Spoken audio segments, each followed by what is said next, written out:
Lions Rock Productions. This is Jay Moore. This is Greg Cruz. This is Dan. This is Dexter from The Offspring. Nathan This East. is Sebastian Younger. This is David Labb. This is Stuart Copeland. This is Mick Gillette. I'm Christopher This is Knopf. Dr. Bob Greenberg. I'm Laird Hamilton. This is Rob Bell. Hey, this is John Leon Guerrero. Hey, I'm Mark Valley. Hey, and this is Pete A. Turner.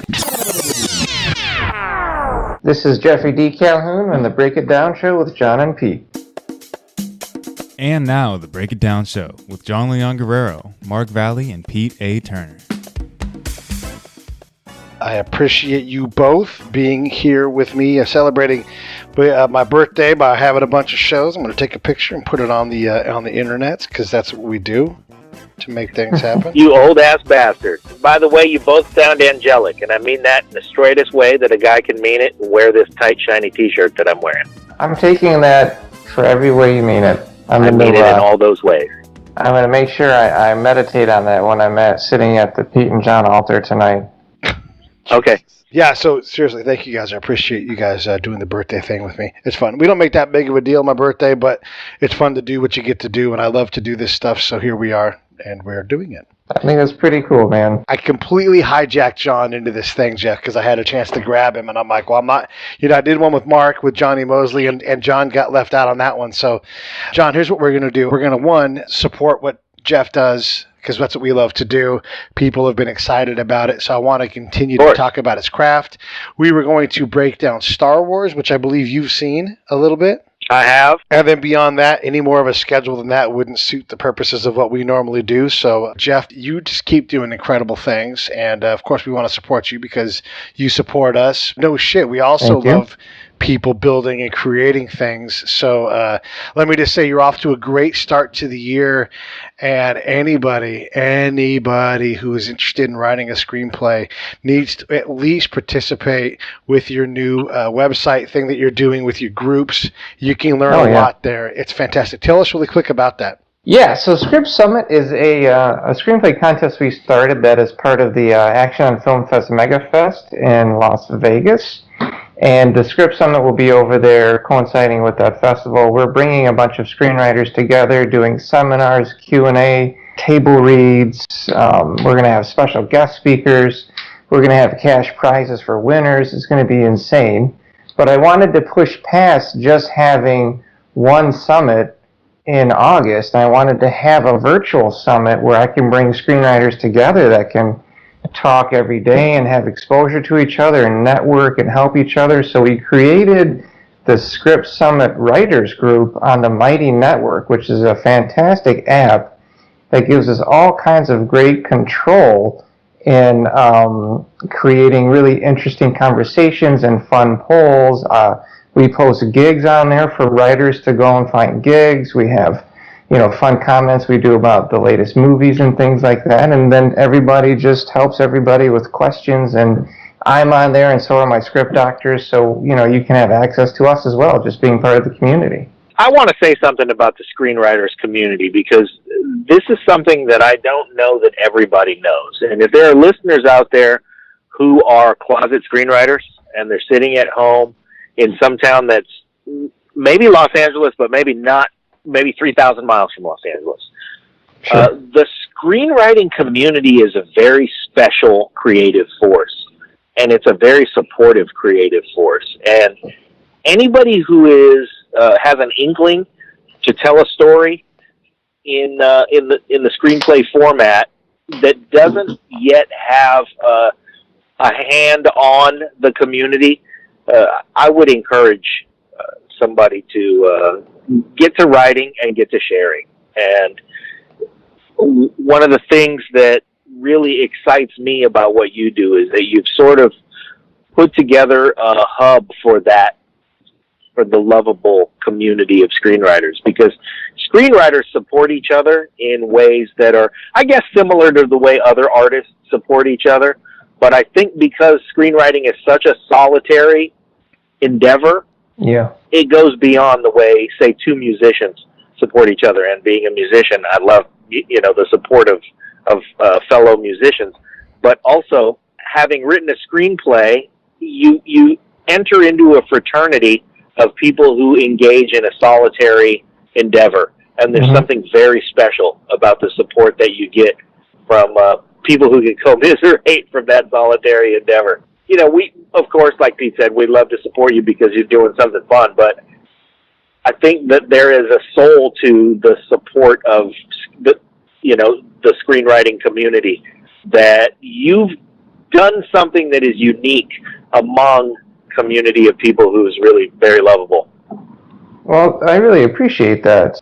It's kind of interesting that you mentioned the community, because we started Script Summit to actually kind of change the culture around screenwriting, because what happens with what's very popular is you go to a script doctor, they give you notes, and the notes are usually incredibly harsh and terrible, and they'll say things, and this is very common. You'll never make it, give up, why are you even doing this? And for somebody like me that came up the ranks on their own, learning how to do it, and then reading 39 books on screenwriting and finding mentors to guide me, it was important for me to kind of usher in a more positive community for the future generation of writers. So I wanted to bring this about and show that, we can be script doctors and expert screenwriters and still help the younger generation and the community in general by being a force of positivity and reassurance and education, and not just saying, oh, well, this script is terrible, you'll never make it. We want to do more than just provide notes. We want to develop writers. And that's really what our goal is to do. That's a great goal. Well, it's one thing to offer up the support like that, but I think the byproduct is that you elevate the art form. Because the more people get involved in screenwriting, the more accessible it is to the great wordsmiths around. Because working screenwriters in Los Angeles, well, there are a whole bunch of those, but yeah, screenwriting is not that accessible to people in other parts of the country, or seemingly accessible or seemingly fruitful to other people in other parts of the country, and that's just not really the case. I mean, there's no reason why somebody with a great story and a great ability to tell it with some gregariousness and some charm and some wit can't come from anywhere. We see the result of somebody from some part of the country that is not Los Angeles, and they get their due because they've done good work. Man, that's terrific. And you elevate the art form.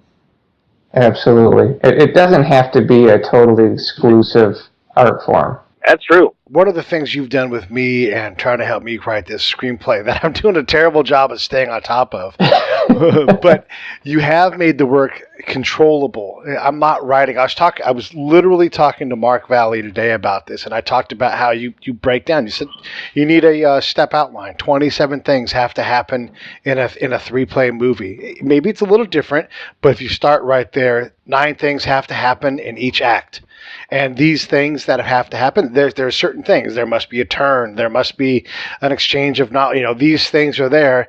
So you start to formulaically approach your story, and then you can say, okay, I've got choices here. And where I'm at right now is I've got these 27 steps pretty well laid out, but there's some choices that I'm not sure about. So now I'm doing what Hilliard has taught me, and I'm trying to get into the characters and let the characters kind of talk to me and tell me what decisions to make. I absolutely could not do that without your advice and your counsel. Like, you've really helped me to use the things I've learned from Hilliard and the things I've learned from you to make this a manageable piece of work, even though it's impossible. It's impossible to get a movie written, let alone write this script. So, dude, you're creating that environment where it's not negative. It's not you should quit this and go work somewhere else. You make it accessible. Oh no problem. Yeah, I mean that's the secret sauce right there. That's the 12 secret spices. Is having a good outline will really kind of guide your screenplay, and then once you get into it, and the characters will start telling you where they want to go, the motivations they want to have, and all of that comes from really knowing who they are, what their motivations are, what their fears are, what their secrets are, what they don't want people to know. And that will really inform your story for where it needs to go. So yeah, he has great advice. Writing a screenplay is hard, and some people never get through that first one. And I think that as much as we can support people getting through that first one and getting that feeling of having one under your belt, the first screenplay that I ever wrote was, I have a stepson, and my wife has an ex-husband, and we love each other and get along great now. But there was a time in my life when my stepson was young and my wife's ex-husband was, you know, we were all young and we all were fighting over custody and living arrangements and all kinds of stuff like that. So I decided to channel my aggressions for all my thoughts onto the page, and I wrote a screenplay that contained the 31 or 27 or however many, whatever the number was, it was something like that, ways that I wanted to kill him. And it was terrible because there was, you know, not a great story. But what it gave me was the ability to say, hey, I've got this 85-page document that is a screenplay that I wrote, and now I know I'm capable. And so you get over that hurdle, and it's an enormous hurdle, even if you're writing something that sucks, which I did. And I can imagine that the encouragement that I felt having gotten over that hurdle with that terrible screenplay, which honestly I was proud of until I wrote something better, and then I realized, boy, that thing really kind of stunk. But if you are able to clear that hurdle with something that is actually an admirable piece of work, where you get some help, you get some guidance, you get some support, you get some people who know what they're doing, who can nudge you, and really all you're talking about in terms of the notes and the encouragement is just little gentle nudges. Because when you're going down the path, sometimes, you know, your left tire hits that, hits the bumps, and you go da da da da da da. And what you're doing for the aspiring writer is just say, hey, get back in the middle of the lane. There you go. Yeah. Stay right there. You got a groove going. Keep that up. And identifying where the grooves are and where the sweet spots are and where the momentum starts to build. And you're getting people, first of all, more people get to clear that first hurdle. And then more people get to clear that first hurdle with a product that's actually readable. I don't want to go so far as to say, and you end up with something good, you know, subjective. Yeah. Well, I want everybody to find they're good, wherever that is, you know? Well, I mean, you've written your screenplay, which is fantastic. A lot of people start something like that and are unable to finish it because writing a screenplay is like learning a new language. It's incredibly difficult. So there's definitely a great feeling of accomplishment. I'm pretty creative, and I really wanted to kill him. But we can make jokes about it now because, like I said, we're in different places. But But writing your screenplay and getting finished, getting all of that emotional junk out, is actually quite cathartic, and really gives you an emotional release, and it even gives you a different perspective on the situation. So I really believe that everybody has at least one really good screenplay in them. Could they write a novel? Yeah. Sure, of course. But, or even poems, but screenplays seem to be, what people want to at least attempt because movies are so prevalent in our society. The other thing with the Refix Your Script and the Script Summit is we don't really see ourselves so much as script doctors. I mean, that is what we are, but we really view ourselves as mentors. And so we want to mentor people and to guide them through this process, this incredibly difficult process of screenwriting. And when they get lost, kind of be the Obi-Wan Kenobi to their Luke Skywalker and show them the right way to go, you know? Yeah.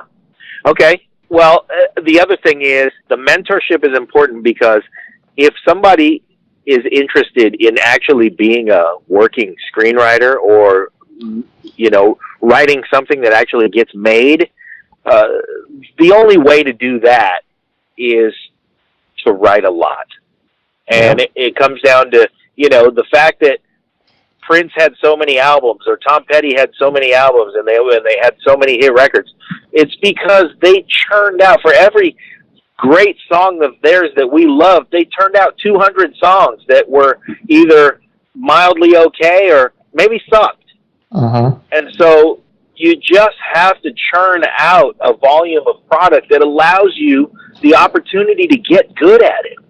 And so when you're mentoring somebody, you're not only accelerating the process of getting good by giving them some parameters and giving them some guidance, you're also allowing them just a flat-out opportunity to exercise the muscle.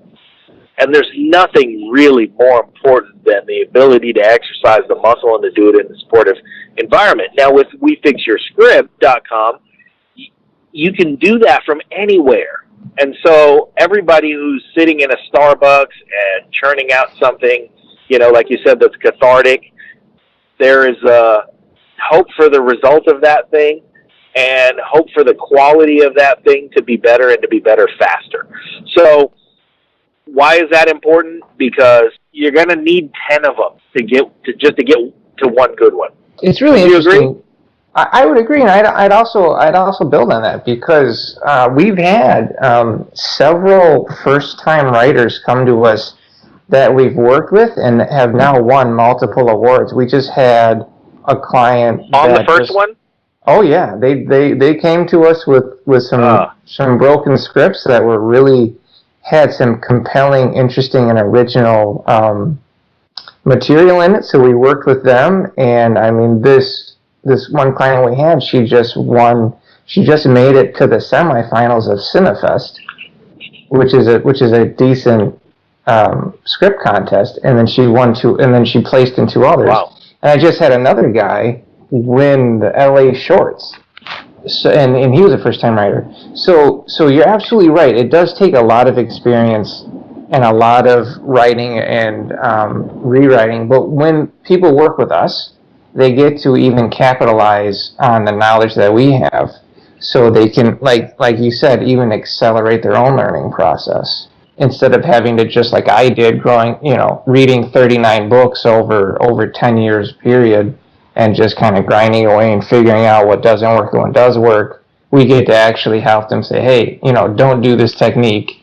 Don't read this book even though everybody else says it's amazing, because it's garbage. Use this technique instead. So I think, yeah, you're absolutely right. And then on top of that, they can capitalize on what we have as well. I wanted to jump in here and point out a couple of things. We're talking about screenplay writing, and there are so many artistic endeavors that we all could be doing. One of the things that I've been seeing from recording Popping the Bubble, my technology show, is that jobs that we think we have today are gone.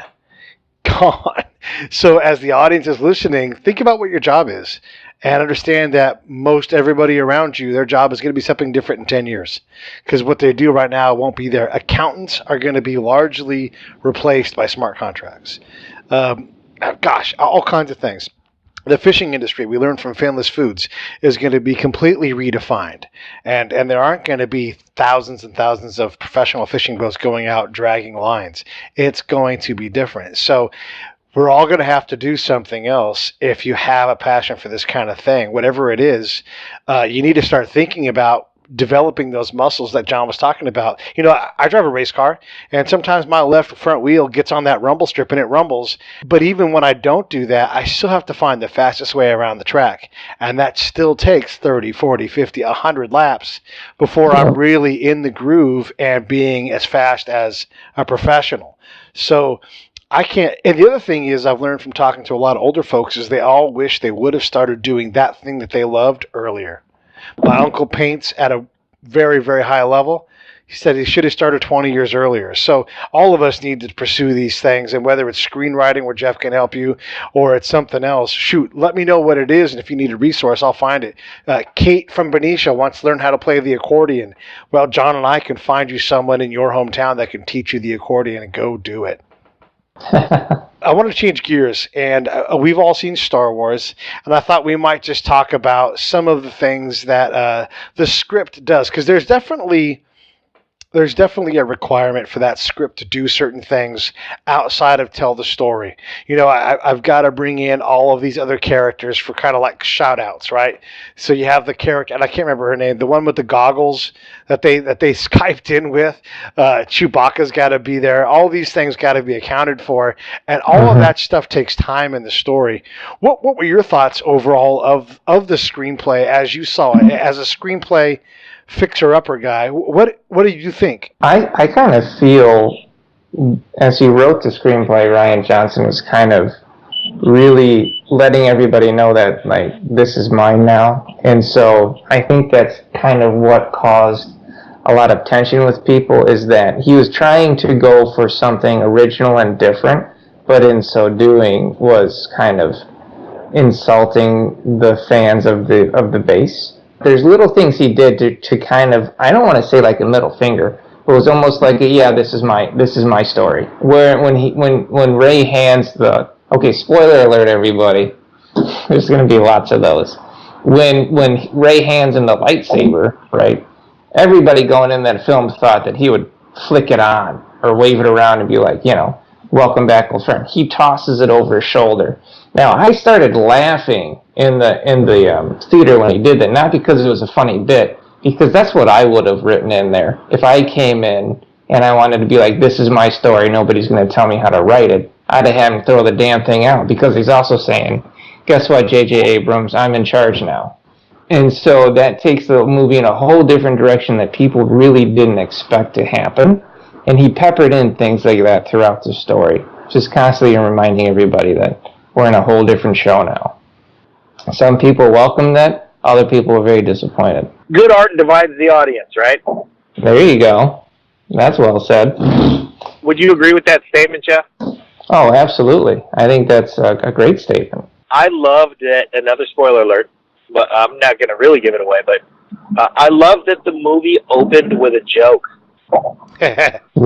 I thought that was a great way to put a signature on it right from the very beginning, and I thought it was a great signature, and it was a nod to what we really love about all things fantasy, not with a capital F, but with a small f. We go to the movies to escape, and it was a great way to mix in some humor, where we knew we were also going to see some, epic battles and dog fights in spaceships and, sword fights with lightsabers and stuff like that. So, why not?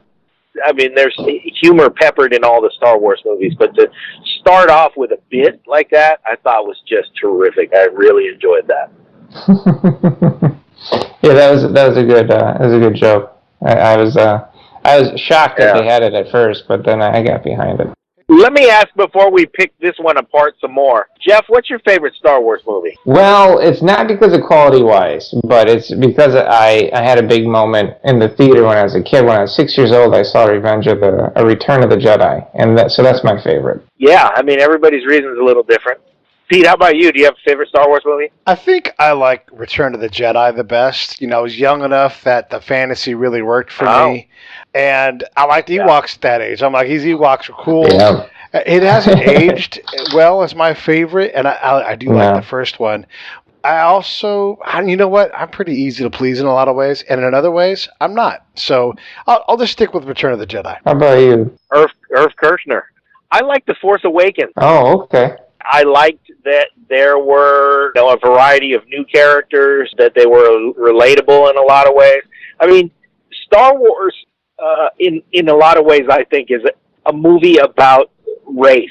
And there's at least the presence of race and people's attitudes toward race in those movies. And there were, race in those movies could be depicted in, some people just can't stand androids.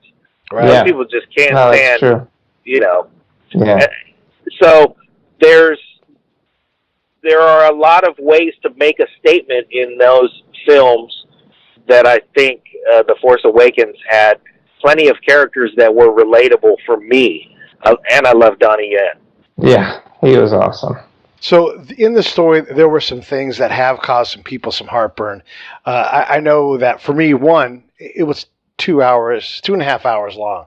I don't understand why you make that movie that long and maybe not break it into two pieces. Why doesn't J.J. Abrams say, give me 20 extra minutes of stuff in the back end and we'll put out a movie at Christmas and a movie in May?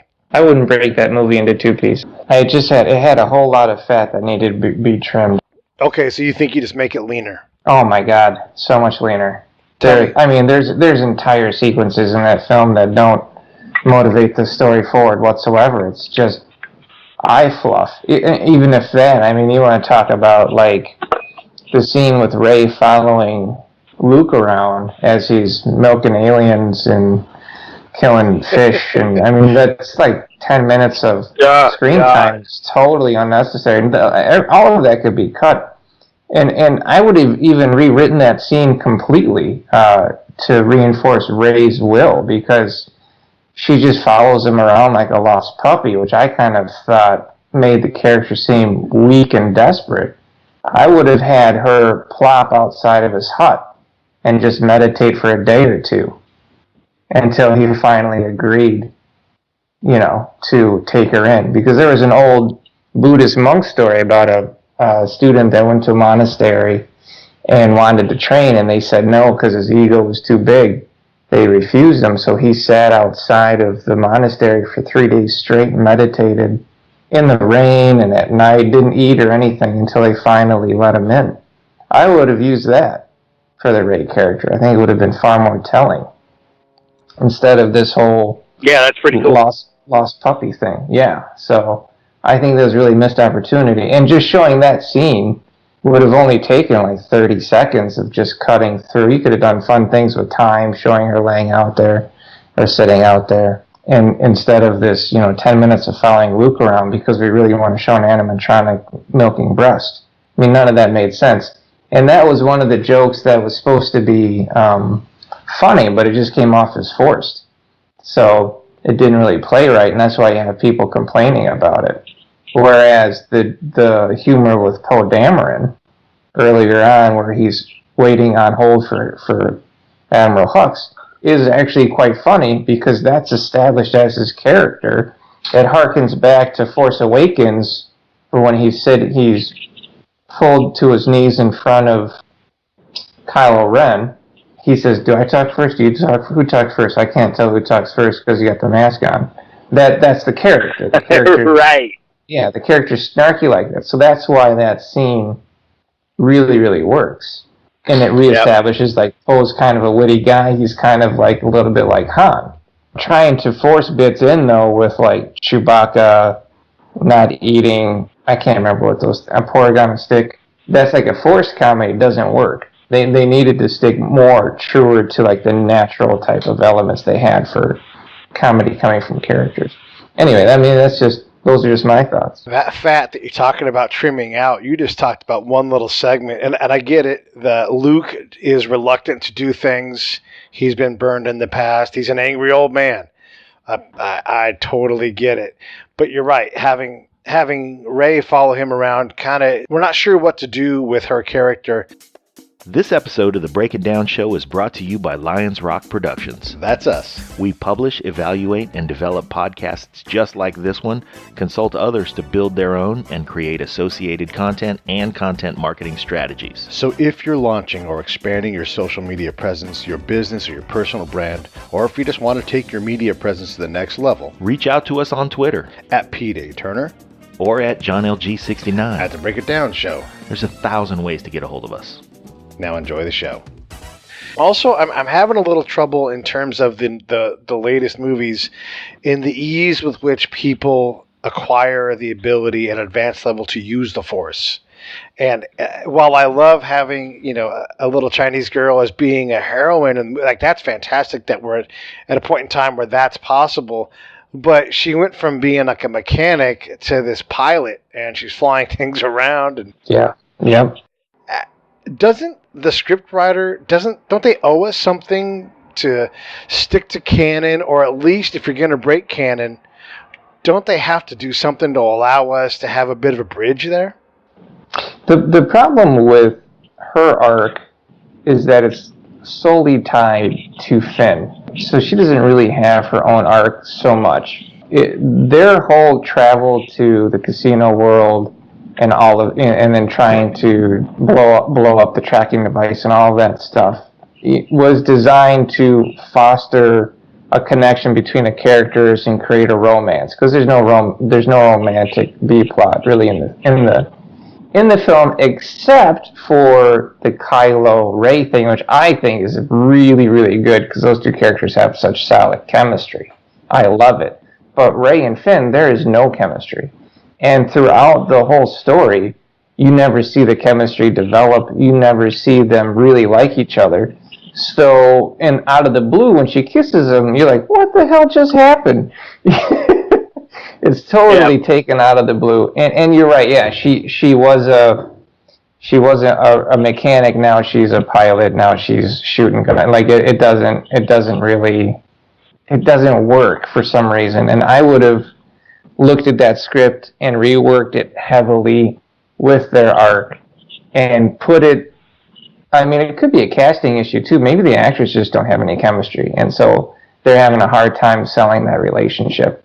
But I would have really reworked some scenes and lingered a little bit heavier on the heart scenes to kind of create that moment, because we almost had it when Finn realized that the casino wasn't as great as he thought it was. He developed some sympathy for, I think her name, what was her name? Rose?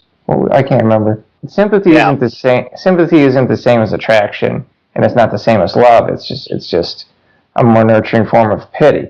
So you don't really expect a relationship to develop. It needed a heavy rework and potentially cutting out all of that stuff. I mean, the whole point of the casino scene is to show a newer version of the cantina scene, which they feel they have to put into every single Star Wars movie, at least nowadays. That whole storyline, that whole plot, I agree with you, was sort of needless. And it seemed, if you're going to give me a timeline of 18 hours, you're going to Skype in someone who tells you where you maybe could find somebody. You know, I get it, you're looking for Hail Marys and things to do, but boy, what a Hail Mary that was! And from the second they try, it was like this whole it was like they wanted to jam in some kind of video game based plot. You know, we're like, now you have to get the key of Mordor. Now you've got to go get They got to find the blue key. Yeah, you got the gold key. You got to see old Rip over there at the key box back across the other side of the thing, and it just, that whole thing felt like, gosh, like they got advised by Disney that you're going to create this branch. You know, it's more like a commercial in this case. And it really kind of bugged me, because you go there and then the second they get there, they're compromised and the whole thing is ridiculous. And I had a lot of problems with that whole storyline. And then obviously they get there and the whole thing fails and Benicio del Toro sells them out. Okay. You're just asking too much of me from that whole branch of the story. Yeah. So the whole story mechanics there is that they're trying to constantly kind of up the stakes. That's really what they're trying to do. He knows he's got a 2.5 hour movie. He's going to start losing people, so he has to constantly up the stakes. So they have to keep running into these situations of, oh no, we're stuck. How do we overcome this? Oh no, we're even worse off. How do we overcome it? Which is totally normal, right? Right. That's normal. That's normal for a screenplay. But when it gets to like ridiculous proportions, where when they get to the base, now they're at the base. Now they have to escape the base that they just got to. I was like, all right, guys, we're at a point now where you're upping the stakes way too much. I mean, I understand that this is an expensive movie. But by the time we get to the base and we have to leave the base, I'm like, now you're just going to start losing people, you know, because it gets to the point of almost parody, where it's just ridiculous. I would have cut that down significantly. But when they have big budgets like this, they feel like they have to really go, you know, dial it up to 11 to quote Spinal Tap. But there's risk with that. My inability to suspend disbelief when it came to the Casino Planet, my inability to suspend disbelief came from serious shortage of space hookers. It's a Casino Planet, for crying out loud. Where are all the space hookers? My God. I'm going to leave it up to Pete whether or not he leaves that in. Yeah, it's the high-end space horse. Yeah, but there were problems, and I hate to just beat up on that storyline, the implausibility of Rose's rise to being this warrior hero when she's so enamored with Finn early on. You know, that thing, trying to find a coder. Oh, find a different guy. Okay, great. All these improbable things. That was the Deus Ex Machina right there, where they're in the prison and they run into a famous coder. Right. That's out of the blue. Yeah, and then equally out of the blue, bringing the high-end boss stormtrooper back in, and it just seemed it really was hard. And the other thing, it was a waste of a character.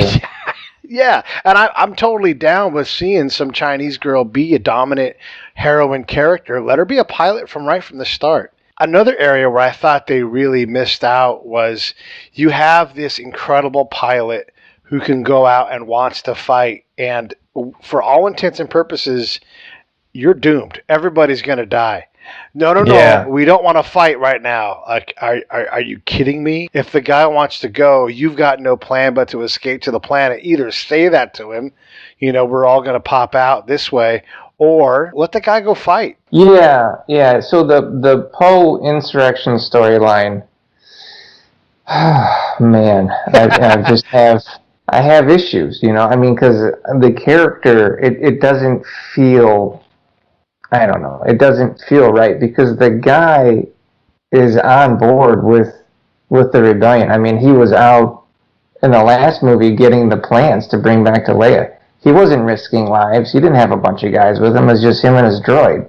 So now in this movie, all of a sudden, he's out. He's going to let the whole B-Wing fleet die, which, by the way, as a old X-Wing versus TIE Fighter Star Wars video game, they had B-Wings in. I was so excited to see that in the movie. I was like, oh, that's pretty exciting, because we've never seen that before. But to now just say, oh, he's just going to let everybody die, and he doesn't really show any emotional remorse with that decision. I don't know if you noticed, because he's a hell of an actor. And I don't remember registering any scene where he was, like, upset that dozens of people died. Which, for me, that made me pretty concerned. And then he's willing to overthrow his own commander because he's so worried about a lack of decision. It almost paints him as a villain. Yeah. And I have a real problem with that. They could have rewritten that storyline. They could have cut it out completely. I mean, you hate to do it, though, because you want that actor to play with that character, but I would have reworked it into some other kind of angle completely. Let me ask you this. So in the attack on the Republic ship, Princess Leia, General Leia, is ejected from, and for all intents and purposes, we think she's dead, and then she forces herself back in. That seemed, especially given the fact that Carrie Fisher's passed, it seemed like that was a good moment to close that part of the chapter. As a screenwriter, why not let that be the case? He put a hell of a weight on J.J. Abrams' shoulders to kind of figure out that plot line for the next movie, because she was supposed to be a big part of it. And it's such a sad loss, because Carrie Fisher was one of the greats, not just because she played Princess Leia, but because she was just a beautiful person in general. And also one of Hollywood's best script doctors, which a lot of people don't realize. Oh, yeah. She fixed screenplays all over the place and never put her name on it. And she's a proven writer. She's a successful novelist. She rewrote most of her dialogue for episode 4. Get this walking carpet out of my way. I mean, that's all her. Lucas didn't write that stuff. To lose her is such a tragedy. But yeah, I think that was a natural exit for the movie. And I had to wonder why they didn't do a quick recut before they released it and let her character be off there. It would have made the movie significantly different, but that doesn't mean it wouldn't have been better. We're going to go with it would have been better. We're going to go with it would have been better. I think it would have been good. Especially given the attrition of the Republic, everybody's dying, and you lose your leader. Like, it's that much more powerful. Oh, wow. Yeah. Yeah, important viewpoint. I mean, when the leadership is dying off, that should trigger something serious. I want to break away and ask you this, Jeff. What's the last movie you watched? Like in the theater or at home on television? Wherever. Oh. Yeah. Whatever was the last thing that you? I just watched a documentary. Actually, it was actually quite good. Okay. It was a Sasquatch documentary. What was it?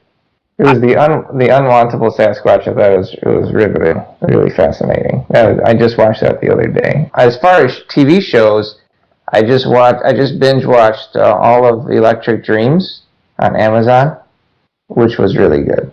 Okay, Electric Dreams, cool. Thanks for the recommendation. I just binge watched Westworld. Did either of you watch Westworld? Yeah, so that's Jonathan Nolan, and he is one of my favorite writers. Yeah, it was really strong. Well, he's really good at manipulating time with his screenplays, going all the way back to Memento. Like, that's what he did. Interstellar, all that stuff, that's all him. People go, oh, Interstellar, they think Christopher Nolan. They don't realize that Jonathan wrote it. So okay, yeah, he's fantastic. That's terrific. Yeah. Hey, I want to go back to Star Wars for a second and ask you about Laura Dern and how she approached her role and how they wrote her in. And wrote her out. Well, and wrote her out immediately, yeah. Star Wars has a canon. Star Trek has a canon. And does the screenwriter have to be aware of both of those things so that she doesn't pull and maybe punt on the Picard move? I mean, these are things that matter to science fiction fans. Are you talking about when she does the big sacrifice? Yeah, like the Picard gambit is when you jump to light speed, but you do a micro jump. So there's all of a sudden there's two ships in the sky in front of you. Oh yeah. Right, so it's right up that thing, except for she's ramming, and it just seems to be. It's an interesting way to sacrifice yourself and destroy the ship. I don't know.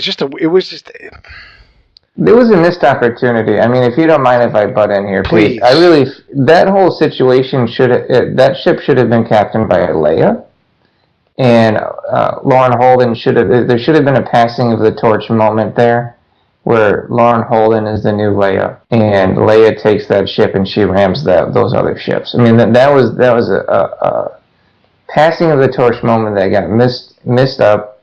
And because of that, we meet this great character, and she's gone in 20 minutes. I mean, I just didn't get it. I thought it was a total waste. But there's lots of issues with the chase scene. Like J. Michael Straczynski, who's a fantastic writer. He did Babylon 5. He's done a ton of stuff. He goes on Twitter the other day. He goes, why didn't one of the 6 ships jump ahead for a light speed, turn around, and blast them? I don't understand. And I'm like, well. You got a hell of a point. Yeah, absolutely. I mean, there's any number of things they might have tried. If you were going to ram that ship, and if you could coalesce all these people onto things, why not take that frigate and jam that frigate into their neck? All these different options on things to do instead of just this sort of I don't know. I'm not the commander, but. Yeah, wheel around with that ship earlier. If you're going to ram it. Let's get to it. Let's not erase everybody. And if everybody's going to have the same basic fighting chance, get everybody on transports, whip that thing around, and light speed it right into them. Or any number of things. It was weird. I did enjoy the movie, though. I have to say that. I don't know that I need to see any more Star Wars movies, but that's more due to my old crotchetiness. And I just... the leaps are getting further for me, and I just have other things to do with my time. But I did enjoy the movie. Yeah, I mean, I liked it. I was entertained. I'm a big Star Wars fan. It's hard when you're a script actor to shut your brain off when you're watching a film now. Yeah, I imagine that you're just flat ruined when it comes to the inability to not dissect a story. Oh man, You're right. The only time, well, I mean, I use it as a system of measurement. So if I watch a movie or a show and I don't break it down, then that's a hell of a movie. That's a hell of a show. Because if it pulls me into the you point, for the ride. yeah, exactly. That's a mark that we also share here on the Break It Down show. Is if I'm editing and I get lost in editing, and I know John does the same thing, I'm like, wow, this is good right here. This is so fascinating. What was the last really good movie you watched that pulled you into it? One of the last movies I saw that really pulled me in was I watched Dunkirk, and I chose to watch Dunkirk again. Partly because I didn't get the timeline thing that Christopher Nolan did, and it was really hard to separate all of the wet English dudes with dark hair and light complexions. I was like, wait. And no dialogue. Right, and a limited dialogue, and so I was like, wait, who, what? Okay, I mean, yeah. I could handle the airplane, to the yacht, to the ship, to the two dudes. I could handle all that, but the timing sequence, and I get why he did it after I saw the movie, but I did struggle with that. And I will also say this in that movie's defense, 350,000 people, a retreat across 3 miles of open ocean. That's incredible, and an epic story, an hour 46. Yep. Star Wars 2.5 hours. They've got, if they're going to do that, they've got to do better. Well, Pete, in Dunkirk, were they milking green fluids from any seaside creatures? No. Because I need about 15 minutes of that. Were there too many cutesy, fartsy, cute little animals like the Muppet Show? Was that too? Because that's one of the things that Star Wars does too much of.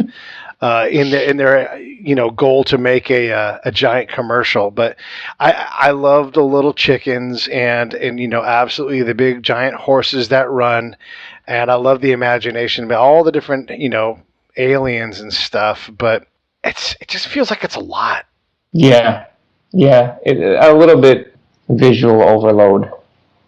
I'd say the last really good movie I watched was The Arrival with Amy Adams and Jeremy Renner. I don't know if you guys saw that one. I hated that movie.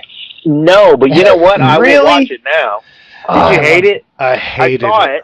Oh, I love that movie. I saw its presence, and now I'm going to go, you hated it, Pete? Hated it. It was, to me, it was terrible. The story never grabbed a hold of me. And it's been a while since I saw it, but there was just so much tension created, and they just didn't do anything with it. Well, it was all internal, I mean, it was her struggle with loss. That's what I thought was so beautiful about it is her struggle with loss, even though she hasn't lost yet. And the writer that wrote that film, he did 100 drafts on that screenplay. He should have done 120. Oh my God. So Pete, the movie. Wow. Okay, so here's how you make that movie better. A little less of the build-up. If it was the last 20 minutes of the movie, and then you gave me a little more of that, or spent less time getting there, and I don't know how. I'm gonna look how long that movie was. If you gave me a lot less of because I kept waiting, like, you better pay off, and then there was a payoff, but I'm like, that's like a 2-pump chump payoff, though. Oh man, I loved it. That's okay. Yeah, it is okay. I think if you saw it as a 2-pump chump payoff, is there are you projecting, Pete? No. Is there No. I think this reflects perfectly for what John said is that great art divides. Well, then how about this? That movie was an hour 55 true. minutes. If they lost 25 minutes of bullshit tension creating, would we have been all right? I mean, if they can't stick the landing at 89 minutes in that movie. That hour 55 flew by for me. I was in it deep. I mean, Amy Adams was killing that part. I was like, holy crap, is this girl on her way? I mean, because she went from, I think she was playing a cheerleader in some rom-coms, and now she's crushing this scene. But that's cool. I totally respect that it wasn't true. I think she does a great job in the movie. I really do think she's good in it. It's just take 30 seconds out of every overextended scene, and you've got your 25 minutes back. You know why? You know why some directors do that? Because they, like, who really does it is Tarantino. They linger on characters after they're done performing their scene, because some directors feel that's where the truth is in the actor. After they've done their line, and then there's that pause, and then there's that break. The director feels that's the moment, that's the emotional truth to the scene. So then you end up getting these really long scenes. A lot of indie guys do it as well, but sometimes they don't have like the thoroughbred actors that can really pull it through. Others do as well. I mean, there's some fantastic indie actors out there, but that's why you get that. I thought they got a discount on film at Kodak because Kodak was going out of business. Oh my God! Yeah, man. Wow. I'm trying. I can't defend it anymore. Yeah. He's got it. I will say this because I like to be fair. There's a lot of people that love that movie, and it was definitely worthy of nominations because it got a ton of nominations. But and I'm trying to think of the name of it. I saw the other movie that came out, the other sci-fi movie with Jennifer Lawrence, when they're asleep on a ship. I love that movie. That movie was fun. I actually used that movie to teach about how crappy it was. No, I use it because Passengers where Arrival succeeded with showing an individual character striving with internal conflict. Passengers succeeded with showing that internal conflict, but through visual mediums. So, like when Chris Pratt's character in that film betrays her and he feels empty inside, they use some great, brilliant visual tricks where he goes in the closet, for instance, to grab a coat, but the closet is empty, right? And subconsciously, that's reflecting that Chris Pratt feels empty inside. And so I use that movie as ways to show writers how to use visual trickery to subconsciously show how a character feels to the audience.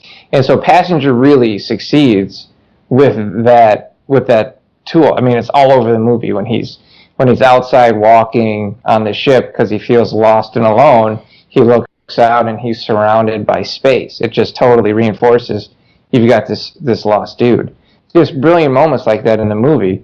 However, the movie itself is about a woman that, is she falling in love with him because she's falling in love with him, or is it Stockholm Syndrome? And that's a big problem if your audience is watching a movie and they're thinking, that this woman is suffering from Stockholm Syndrome.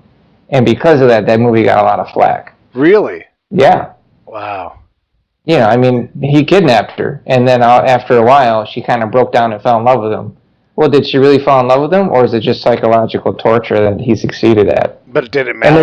And there's even a psychological torture scene where he's like, she's running around trying to avoid him, and he's on the mic yelling at her until she gives him his attention.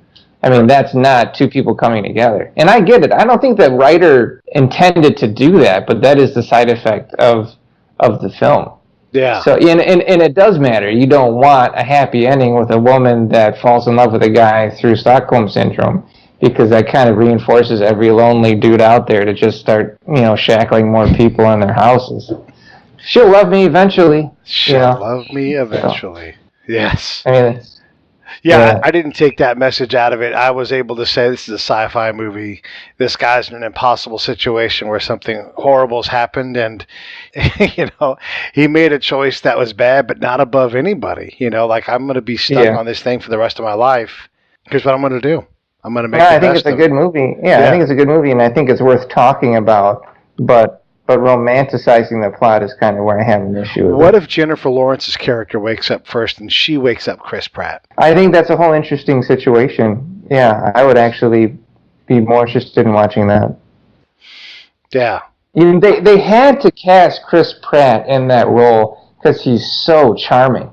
If they cast somebody else in that role that's less charming, it's people automatically go into the Stockholm Syndrome thought. They had to put in a guy, that was winking a smile, you like him right away. They had to. Otherwise, the movie completely fails.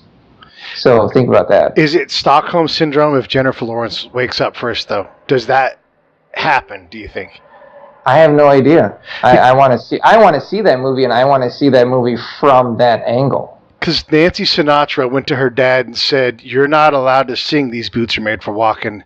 When you sing it, it's abusive. When I sing it, it's cute and fun." And she was right. Interesting. Yeah. That is a matter of casting, and shows the importance of proper casting.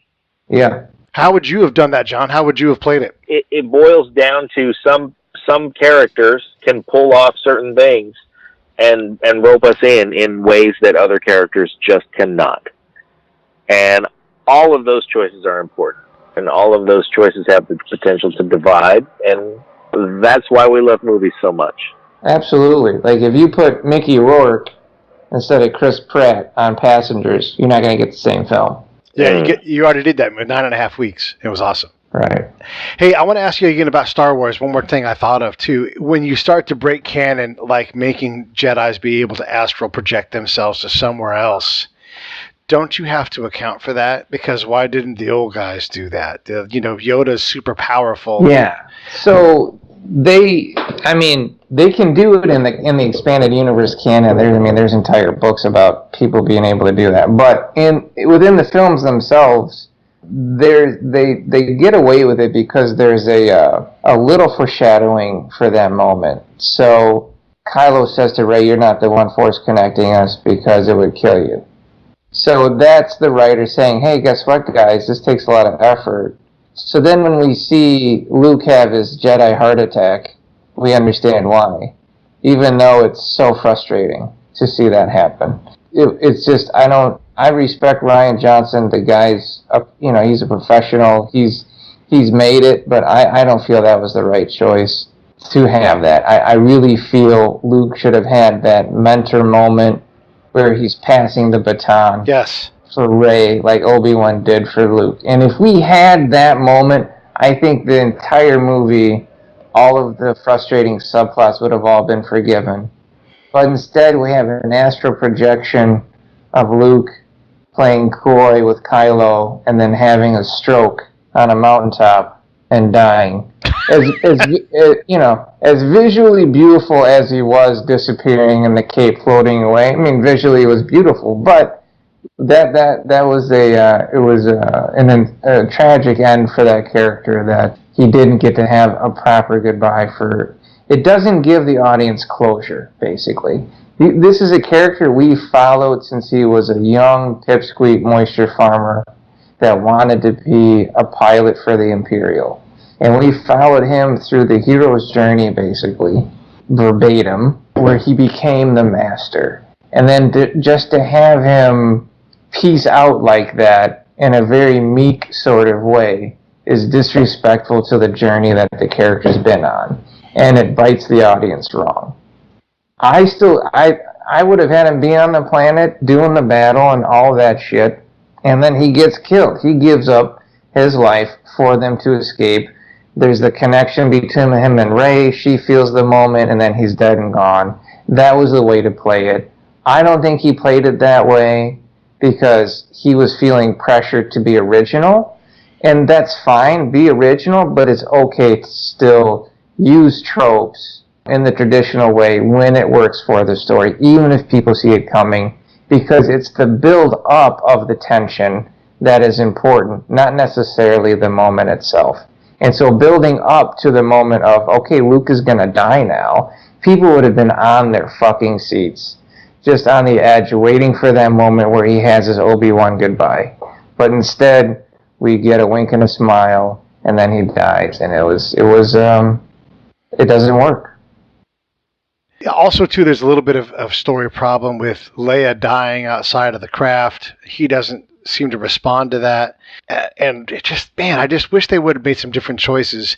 I would love to have seen what Luke's character does, watch him realize the things that led up to Ben standing up and saying, you can strike me down, but I'm always going to be more powerful because I've graduated up to the next level. Yeah. Yeah, though we would have seen it coming, it would have, I don't know, I think people didn't just want that line, they needed that line. They needed that line for closure, and they didn't get it. And it's a damn shame. We waited and waited and waited for Luke Skywalker. They teased it in the last movie, and this is what they delivered. And Yeah. it was... It's disappointing.